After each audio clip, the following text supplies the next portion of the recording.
জেলার উৎপাদিত আমের 1/4 দিল্লির আম উৎসবে আজই পাড়ি দেবে।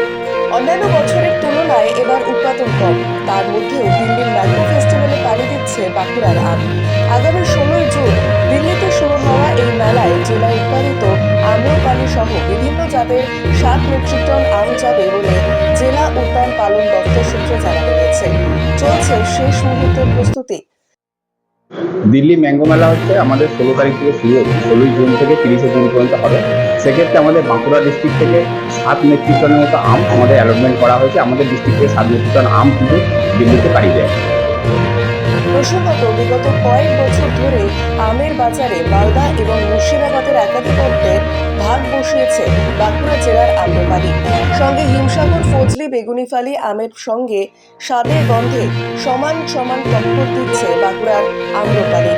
কিন্তু চলতি মৌসুমে আবহাওয়ার খামখেয়ালিপনায় আম উৎপাদনে যথেষ্ট ঘাটতি থাকলেও জেলা ও রাজ্যের চাহিদা মিটিয়ে ভিন রাজ্যের আম প্রেমীদের রসনা তৃপ্তির উদ্যোগ নিয়েছে রাজ্য উদ্যান পালন দপ্তর। আর সঙ্গে দিল্লির ম্যাঙ্গো ফেস্টিভ্যালের সেরা স্থান ধরে রাখার চ্যালেঞ্জ তো আছে। এই বছর আমাদের ডিস্ট্রিক্টে ফলন কিছুটা কম হয়েছে অন্যান্য বছরের তুলনায়, তবুও আমাদের এখানে ডিস্ট্রিক্টে 28,000 মেট্রিক টনের মতো ফলন হয়েছে এই বছর, যেটা হচ্ছে এক্সিস্টিং যে সমস্ত অর্চার্ড আছে সেই অর্চার্ডের পরিমাণ হচ্ছে 6,000 হেক্টরে। থেকে আমাদের এখানে যে সমস্ত আম হয়, আম্রপালি, মল্লিকা, ল্যাংড়া, হিমসাগর এই আমগুলো যাচ্ছে। তার পাশাপাশি আমাদের ডিস্ট্রিক্টে বেশ কয়েকজন কৃষক বন্ধু আছেন, ওনারা বেশ কিছু বিদেশি আমের চাষ করেছেন। সেই বিদেশি আমও কিন্তু আমরা এবছর পাঠাচ্ছি।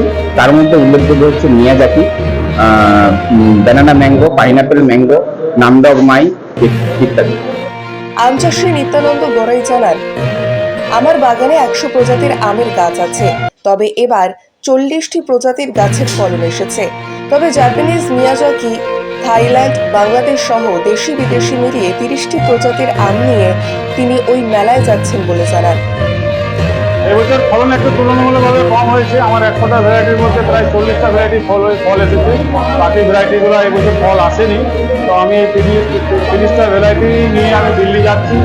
সব থেকে আমার যে ভ্যারাইটি রয়েছে, ভালো ভ্যারাইটি জাপানের মিয়াজাকি রয়েছে। তারপর দামি আমের হিসাবের মধ্যে ওইটি সবথেকে ভালো হয়, সবথেকে দামে বিক্রি হয়।